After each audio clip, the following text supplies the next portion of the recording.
Welcome back to the channel where we remember the women who once lit up the screen, the stage, and the hearts of millions. In this video, we pay tribute to American female celebrities who sadly passed away in their 60s. These women were strong, talented, and full of life. But behind the applause and the spotlight were real people facing pain, illness, and private battles the world didn't always see. Some were taken suddenly, others fought until the very end, but each left behind memories that still live on. These weren't just stars, they were mothers, daughters, sisters, and women who gave so much of themselves to the world. Today, we look back on their final days, the silent struggles they carried, and the legacies they left behind in a world that misses them more than words can say. Carrie Fisher, an American actress and writer whose life and legacy were just as bold and complicated as the characters she brought to life. Carrie died at age 60 on December 27, 2016, just 4 days after suffering a massive heart attack during a flight from London to Los Angeles. She went into cardiac arrest about 15 minutes before landing, and though a fellow passenger performed CPR and emergency services took her to UCLA Medical Center where she was placed on a ventilator, she never regained consciousness. After days in intensive care, her heart gave out, and the world lost a one-of-a-kind voice. Later reports showed that sleep apnea and underlying heart disease were key contributors to her death, and toxicology results revealed multiple drugs in her system, including cocaine, heroin, and MDMA, though it was never clear how much these substances played a role. Her daughter Billie Lourd said her mother had battled addiction and mental illness her whole life, and that she died from it, but always spoke openly about her struggles so others wouldn't feel ashamed. Carrie was born into Hollywood royalty as the daughter of singer Eddie Fisher and actress Debbie Reynolds, but fame never came easy. Her parents divorced when she was young, and her childhood was filled with instability. Still, she showed an early love for books and poetry before stepping into acting, debuting in the film Shampoo at 18. But it was her role as Princess Leia in 1977's Star Wars that launched her into legend. The witty, fearless Leia made her a pop culture icon, and she returned to that role decades later in the sequel trilogy. Outside of Leia, Carrie was a gifted writer who turned her pain into powerful work. Her semi-autobiographical novel, Postcards from the Edge, was a bestseller and later adapted into a movie starring Meryl Streep. She was also a script doctor behind the scenes, helping fix the stories of major Hollywood films, and earned respect as a sharp, funny, and brutally honest voice in a world that often demanded silence from women. She never hid her bipolar disorder, her drug use, or the toll fame took on her, instead making them central to her writing in books like Wishful Drinking and Shockaholic. In her final years, she published The Princess Diarist, opening up even more, and won a posthumous Grammy for its audiobook. Her death was made even more heartbreaking by what happened next. Just 1 day after she passed, her mother Debbie Reynolds died of a stroke while planning Carrie's funeral, saying she wanted to be with her daughter. Carrie's ashes were placed in a giant Prozac-shaped urn, something her family said she would have found perfect. And just like that, Hollywood lost 2 of its brightest stars in 2 days. Carrie Fisher was messy, brilliant, funny, flawed, and full of heart. She fought hard for every bit of peace she could find. She didn't hide her darkness, she used it to shine a light for others. And in the end, her story, her voice, and that sharp, unfiltered honesty are what we'll always remember. Donna Summer, the legendary American singer and songwriter whose voice defined a generation and whose final years were marked by a deeply heartbreaking battle with illness that quietly stole her away. Known to the world as the Queen of Disco, Donna passed away on May 17, 2012, at the age of 63, in her Florida home, after privately fighting lung cancer. Though she never smoked and had once blamed the cancer on toxic fumes from the 9/11 attacks she witnessed while living near Ground Zero. Other reports linked her illness to secondhand smoke from nightclubs or possibly genetics. Despite the pain, Donna never let the world see her suffer, choosing instead to keep creating music and focusing on her faith and family.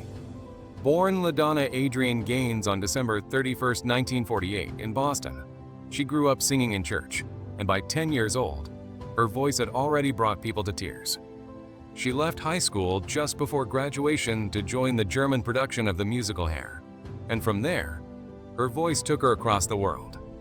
She found her true calling in Munich, where she began recording music, and her breakthrough came with Love to Love You Baby, a sultry, groundbreaking disco track that turned her into an international star. Hits like I Feel Love, Last Dance, Bad Girls, and Hot Stuff followed, making her a musical powerhouse in the late 1970s. Donna was the first female artist to have 3 #1 double albums in a row, and her ability to blend gospel power with disco beats created a new sound that helped shape pop and electronic dance music for decades.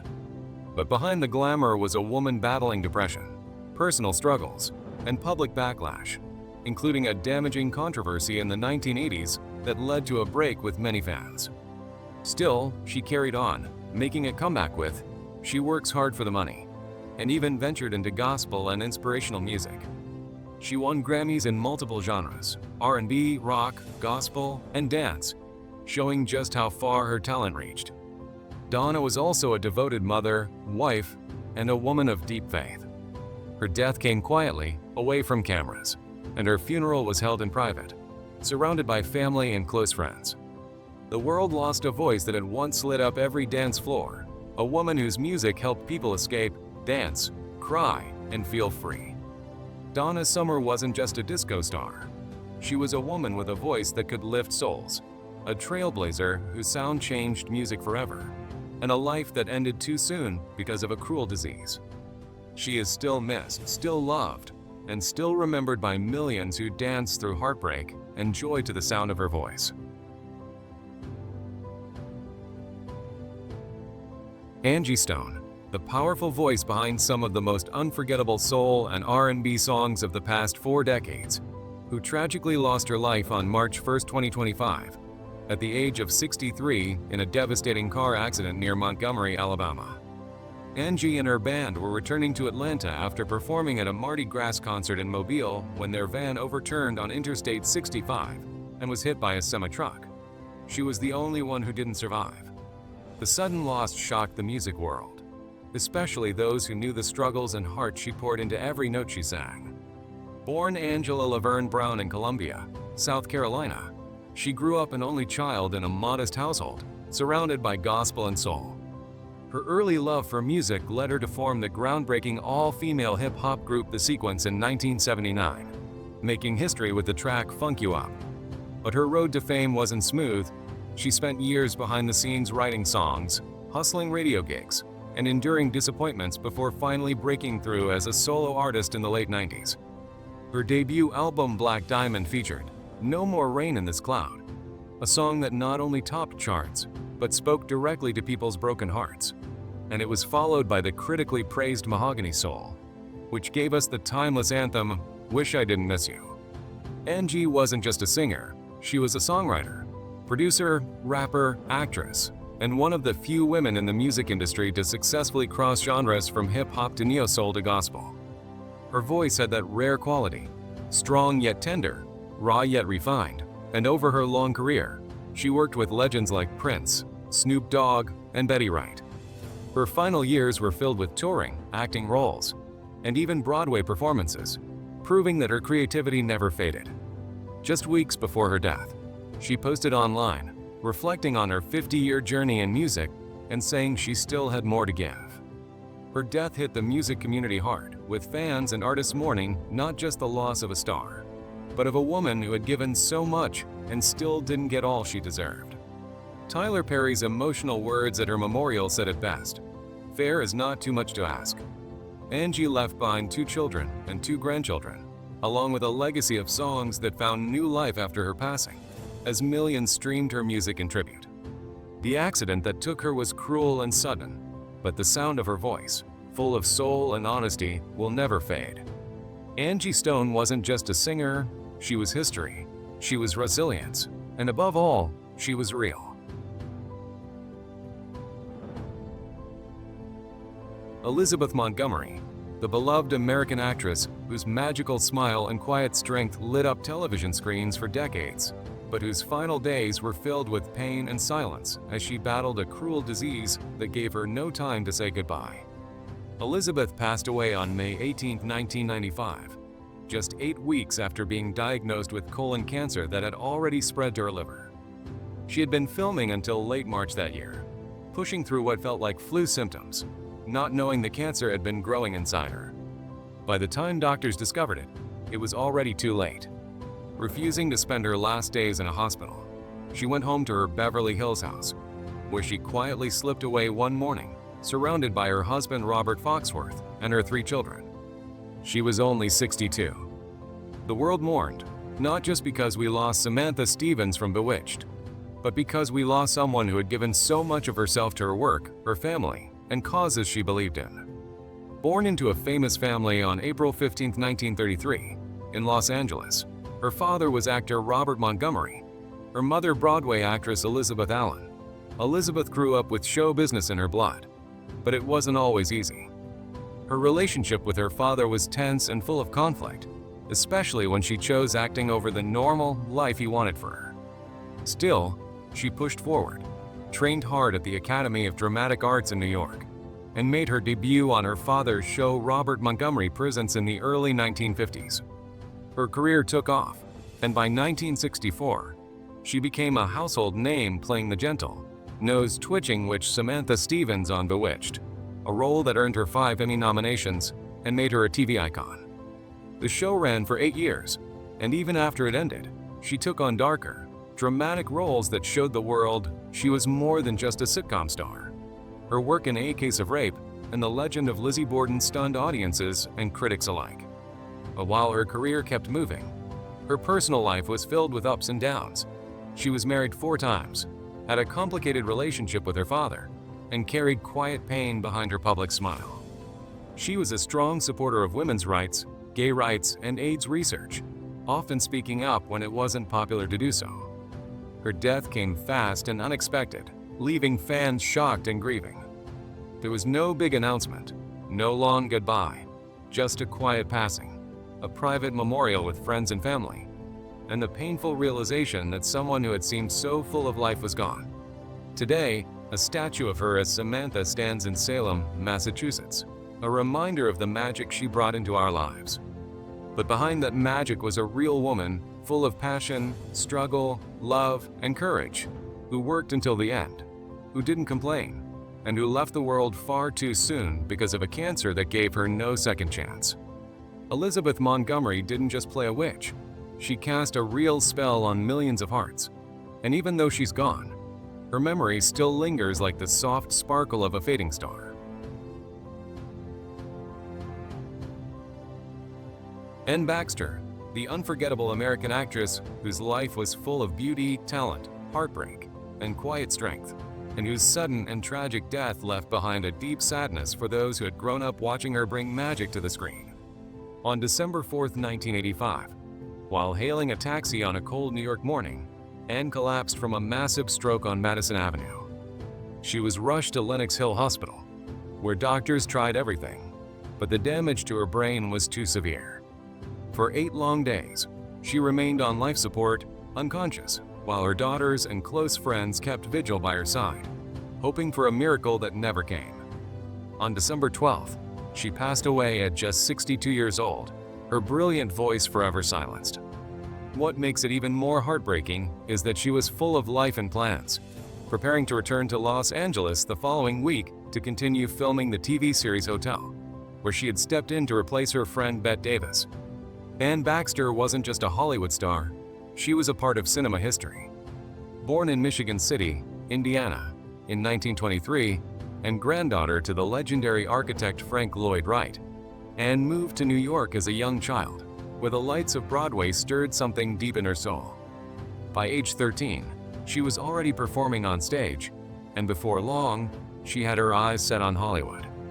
At 16, she made her film debut in 20 Mule Team, and what followed was an extraordinary career that many could only dream of. She won an Oscar for her heartbreaking role in The Razor's Edge, and delivered one of the most iconic performances in film history as Eve Harrington in All About Eve, a role that earned her another Academy Award nomination and made her a symbol of ambition and vulnerability. Audiences adored her as Queen Nefertiti in the Ten Commandments, where she lit up the screen with grace and beauty, standing tall beside Charlton Heston and Yul Brynner. But behind the glamour was a woman who endured deep personal struggles. She married 3 times, lost one of her children, and once left Hollywood behind to live with her second husband on an isolated cattle ranch in the Australian outback, only to return years later when the loneliness became too much. Anne was a loving mother to 3 daughters and remained active in her work, never chasing stardom, only choosing roles that meant something to her. She never became a tabloid figure, never played the fame game. She just acted with heart and honesty.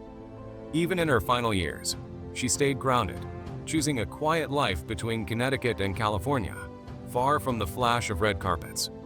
The stroke that ended her life came without warning, leaving no time for goodbyes, and taking from us a woman whose career had touched millions. Her death felt unfair, too soon, too sudden. But Anne Baxter's legacy isn't just found in awards or famous roles. It's in the warmth she brought to those who knew her, the truth she gave to every character, and the way she kept working, kept believing, right until the very end. She was more than just a star.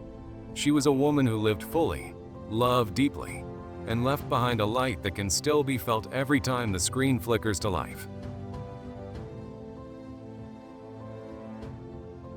Heather Mingus-Urich, the bright and warm Canadian actress whose face will forever be linked to the role of Louisa Von Trapp in The Sound of Music, the timeless film that touched millions of hearts.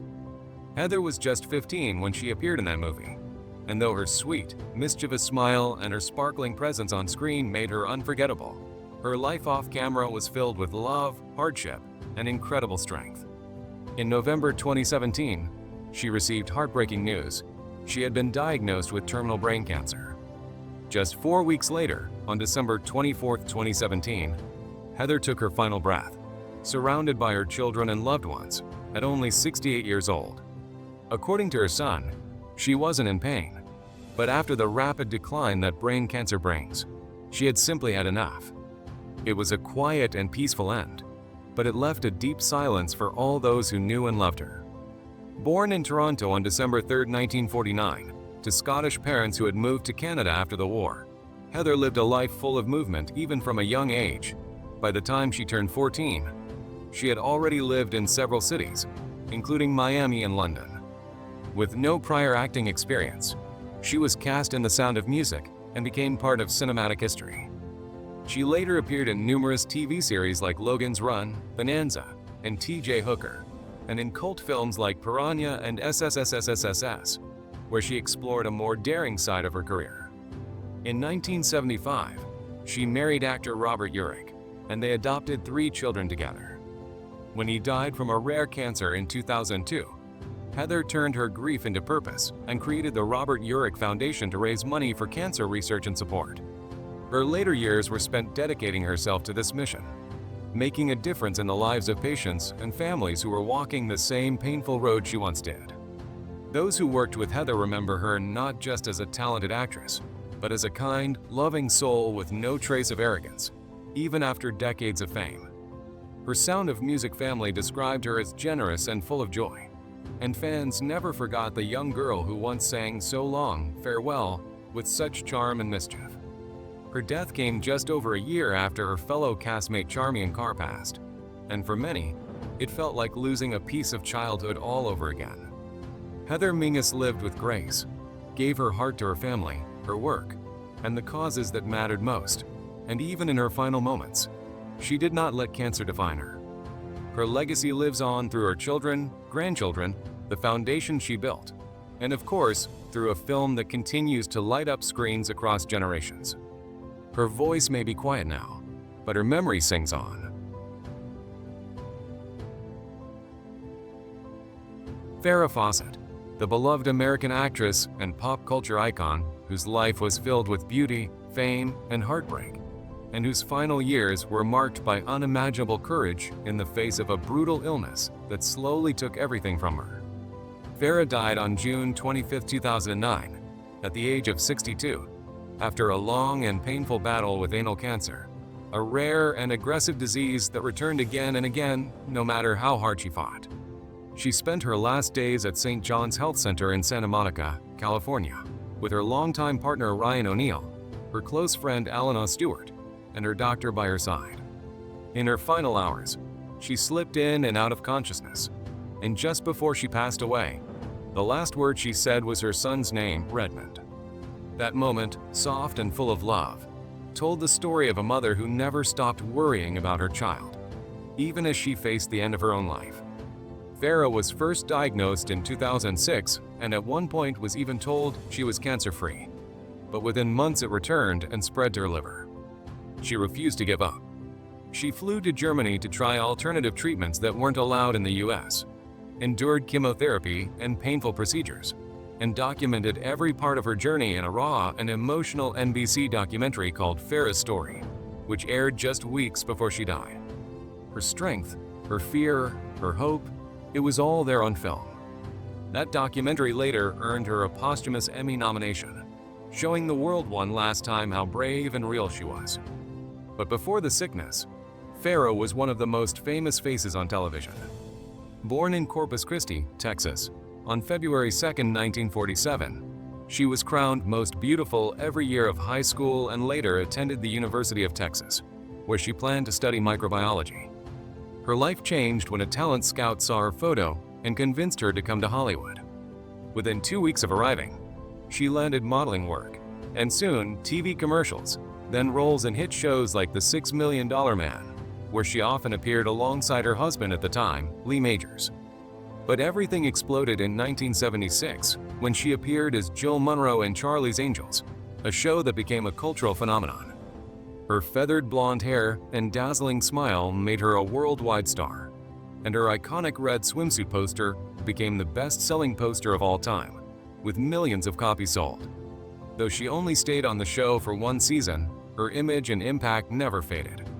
Farrah went on to prove she was more than just a pretty face. Her roles in The Burning Bed, Extremities, and Small Sacrifices showed the world she could act with real power, often playing women who had suffered terrible abuse and fought back. She earned Emmy and Golden Globe nominations and slowly changed how people saw her. In her later years, she took fewer roles, but always stayed close to her art, her family, and her causes. She founded the Farrah Fawcett Foundation to help cancer patients and fund research. She posed for Playboy in her late 40s and 50s, challenging the idea that beauty had an age limit. She had a complicated but deep love with Ryan O'Neal, with whom she had her son. And though their relationship had ups and downs, he stayed by her side until the very end. On the same day Farrah passed away, Michael Jackson died, and the news of her death was overshadowed, something that deeply hurt her friends and family. But for those who truly knew and loved her, both in real life and on screen, Farrah Fawcett was never forgotten. She was more than just an actress.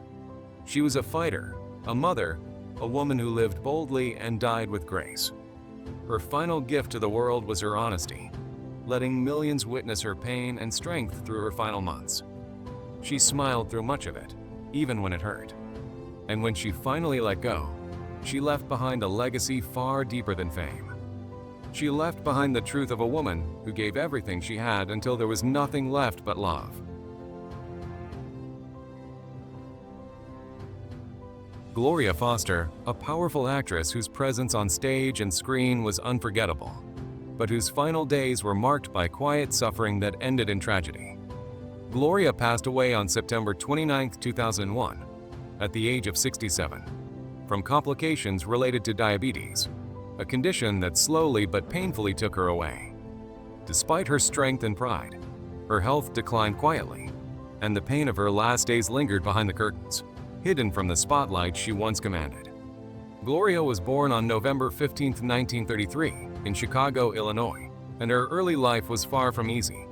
She never knew her father, and after her mother was hospitalized due to mental illness, she was raised by her grandparents on a farm in Janesville, Wisconsin. Yet somehow, from this quiet and often lonely beginning, emerged a woman who would one day change the shape of theater in America. She studied acting at the Goodman School of Drama, where she stood out not just as one of the few black students, but as a force of talent. Gloria quickly made her name in New York theater, starring in White America, where she portrayed 27 roles with such depth that audiences were left in tears. Critics called her unforgettable, powerful, a thunderbolt. She broke barriers by playing characters that had once been considered off-limits for Black actresses, like Medea, Mother Courage, and Mary Tyrone, and won 3 Obie Awards along the way. She was known not for chasing fame, but for chasing the hardest roles, the ones that demanded everything from her soul. Although film and TV never truly captured the depth of her stage work, her portrayal of the Oracle in The Matrix and its sequel made her a familiar and comforting face to millions. She was married for a time to actor Clarence Williams III, whom she met while filming The Cool World. And while their marriage ended, their friendship endured. Gloria wasn't interested in celebrity. She cared about art, truth, and living fully. She once said, "Everything is an experience. Come your next role, you're so much more vital." In her final professional role, she returned to A Raisin in the Sun, the same play that had started her career, closing the circle with grace. Her death devastated those who knew her, including Cicely Tyson, her dear friend and sorority sister.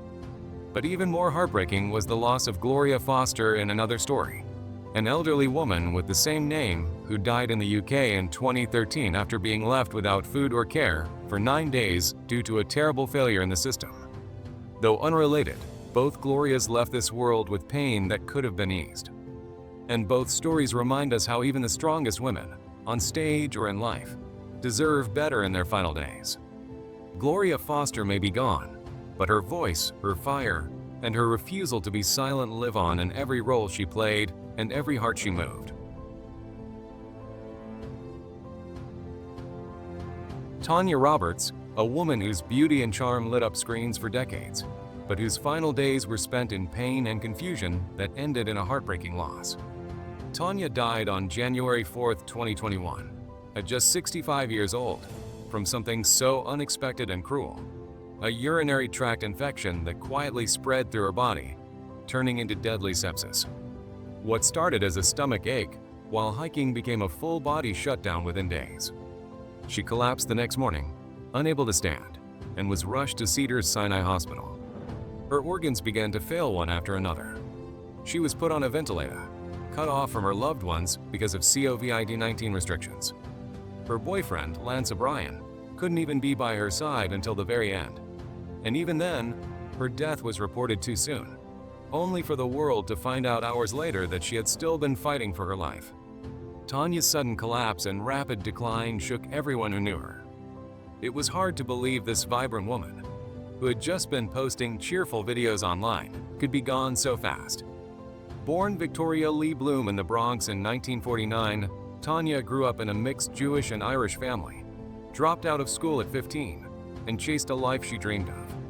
She modeled, taught dance, and studied acting with some of the greats like UTA Hagen and Lee Strasberg. Her rise to fame came when she joined the final season of Charlie's Angels in 1980, stepping into a show that was already struggling but still managing to leave her mark as Julie Rogers. She wasn't just another pretty face. She had grit, edge, and that unmistakable New York fire. Then came the Beastmaster in 1982, Sheena, Queen of the Jungle in 1984, and the huge leap into the James Bond universe as Stacey Sutton in A View to a Kill in 1985. Being a Bond girl should have catapulted her into lasting stardom, but like many others before her, the fame didn't last. Still, Tanya never disappeared. In 1998, she won a whole new audience as Midge Pinchoti on that 70s show, the lovable but ditzy mom whose presence was unforgettable. Off-screen, she was known for being private, kind, and deeply loyal. She was married to Barry Roberts for over 30 years until his death in 2006 and later found companionship again with Lance O'Brien. She had no children, but her fans felt like they knew her. She kept in touch with them through social media, often smiling and laughing on live videos. That's why her death hurt so much. It came out of nowhere. One day she was fine, walking her dogs, and a few days later, she was gone. A simple infection spiraled into a nightmare. It's a reminder of how fragile life really is. Tanya Roberts didn't get the Hollywood ending she deserved. but she gave us characters and memories that won't be forgotten. Whether it was her fierce presence in Sheena, her fight alongside 007, or her lovable weirdness on that 70s show, Tanya made her mark. And now, all we can do is remember the joy she brought, the struggles she overcame, and the tragic, sudden way she left this world far too soon. Estelle Bennett, an American singer whose quiet voice and unforgettable presence helped shape one of the most iconic girl groups in music history, the Ronettes, but whose final years were filled with heartbreak, illness, and loneliness that still hurts to think about.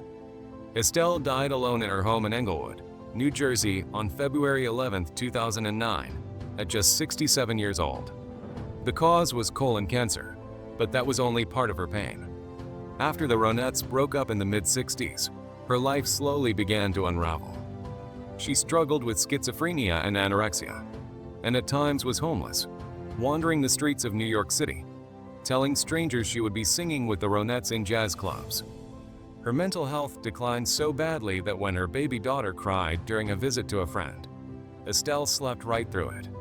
In her final years, she was so fragile that when the Ronettes were inducted into the Rock and Roll Hall of Fame in 2007, she could barely speak, just a few soft words to thank the crowd, before quietly stepping off the stage.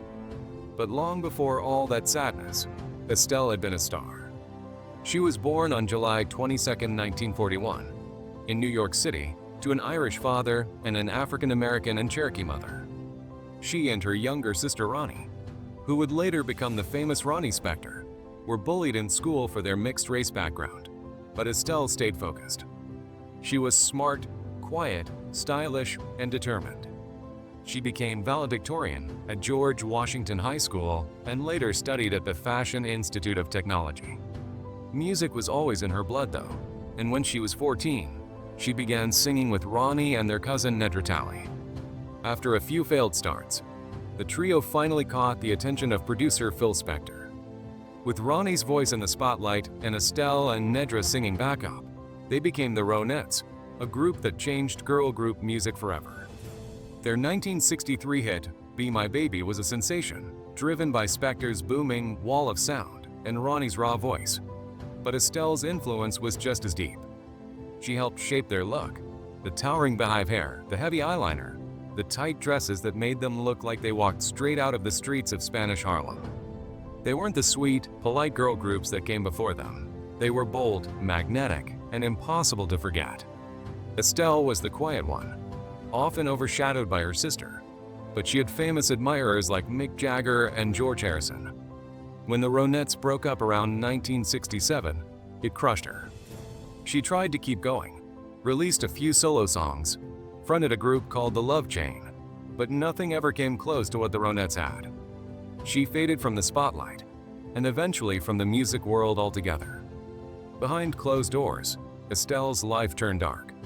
The combination of mental illness, emotional trauma, and lost fame wore her down. Despite her struggles, she raised a daughter, Toyin, and lived long enough to be recognized again when the Ronettes were honored in 2007. But it was clear by then that the years had taken a heavy toll. Her death wasn't just the end of a life. It was the final chapter in a long, slow heartbreak that started when the music stopped. Estelle Bennett helped define the sound and look of an era. But behind that fierce eyeliner and big hair was a fragile woman who never stopped missing the group that once made her feel alive. Her voice is still there in every echo of Be My Baby, in every young girl who stands tall with confidence and style, and in every fan who remembers that before the tragedy, Estelle Bennett was a star. Lesley Gore, a voice that once captured the hearts of millions with her raw emotion, honesty, and teenage fire, but whose final years were quietly marked by pain and illness. Lesley was only 68 when she passed away from lung cancer on February 16, 2015, in a New York City hospital, leaving behind not just her longtime partner of 33 years, Lois Sasson, but a powerful legacy that still echoes in music today. In her last days, she had been working on a memoir and a Broadway show about her life, but the cancer took over too fast, cutting short a story that still had so much to say. Born Lesley Sue Goldstein in Brooklyn in 1946 and raised in Tenafly, New Jersey, she came from a Jewish middle-class family and found her calling in music at a young age. By 16, she had already made history. Her first single, It's My Party, produced by Quincy Jones, became a #1 hit in 1963 and was followed by tracks like Judy's Turn to Cry, Maybe I Know, and her most defining song, You Don't Own Me. That track, which she always called her signature song, wasn't just a hit, it became an anthem for young women who felt unseen or unheard, especially at a time when feminism hadn't yet found its mainstream voice. Lesley didn't just sing about heartbreak. She sang about independence, about owning your feelings, and about standing up for yourself. She balanced her sudden fame with a strong focus on education, graduating from Sarah Lawrence College, where she studied literature, and quietly came to terms with her identity. She had known she was gay since she was 20, but never felt the need to fake anything. She simply lived her truth, even when the music industry wasn't ready to accept it. Later in life, she became an advocate for LGBT visibility, hosting the show In the Life and speaking out about the challenges she and others faced. Beyond her early hits, she also had a career behind the scenes, co-writing Out Here on My Own for the film fame with her brother Michael, earning an Academy Award nomination. Though she never sought the spotlight in her later years, she continued to perform, and her voice never lost its emotion. Her final album, Ever Since, released in 2005, showed that her gift for connecting through music had not faded. But behind the strength and talent was a woman quietly battling the disease that would eventually take her life. Cancer doesn't care how much good someone has done, or how deeply they're loved. It came for Lesley like it does so many, slowly, painfully, and without mercy. And yet even near the end, she kept trying to create. She wasn't just a singer. She was a fighter, a feminist, a trailblazer, and a woman who refused to be boxed in. Lesley Gore gave a generation of young girls a voice, and long after her passing, her words still speak for those trying to find their own.